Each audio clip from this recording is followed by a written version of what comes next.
السلام عليكم بيل جيت ninka labaad adduunka ugu taajirsan waa maxay xogta ku saabsan taajirnimadiisa Bill Gates waxa uu dhashay 1955 waxa uu ku dhashay magaalada Washington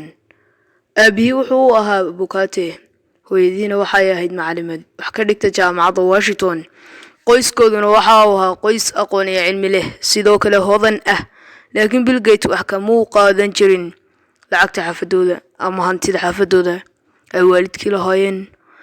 markii uu aasaasay shirkadiisa adduunka oo dhan qabsatay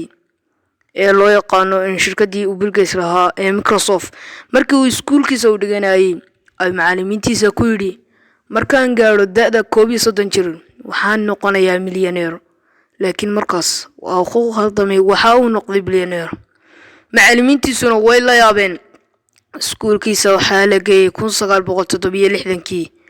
Lakeside School loo oran jiray iskuulka loo oran jiray Lakeside School Bill Gates waxa uu ku fiicnaa laba maado waxay kala ahaayeen xisaabta iyo sayniska aad ayaan u jeclaa 1968 iskuulkii uu dhiganayay waxay dadku u baahdeen in la gacan qabto hanti la siiyo waxay dadkii weydiisteen tabarucaad ay ku soo gataan computer ay ardayda wax ku baraan waqtigaana computer ma u jirin sidaa darteedna wax gacan qabsiya ama tabarucaad lama siin hal computer ayaa la keenay computerkii koobaad la keenay isaguna waxa uu ahaa Bill Gates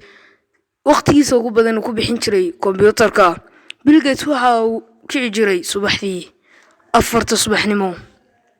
waxa maalintii oo dhan waxa uu ku shaqayn jiray computerka waxa uu wax ka bedeli jiray computerka waxa uu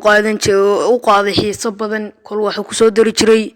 1969 isaga oo iyo saaxiibkiisii Black Raven ayaa aasaasay shirkadda ku saabsan barnaamijyada computerka 1973 Bill Gates waxa uu galay jaamacadda Harvard ee dalka Mareykanka waxaana uu dhiganayay qaanuunka computerka runtii iskama u gaadhin dadaal ku gaaray bilyaneernimadiisa iyo taajirnimadiisa. Wassalaamu calaykum waraxmatullaahi wabarakaatuh.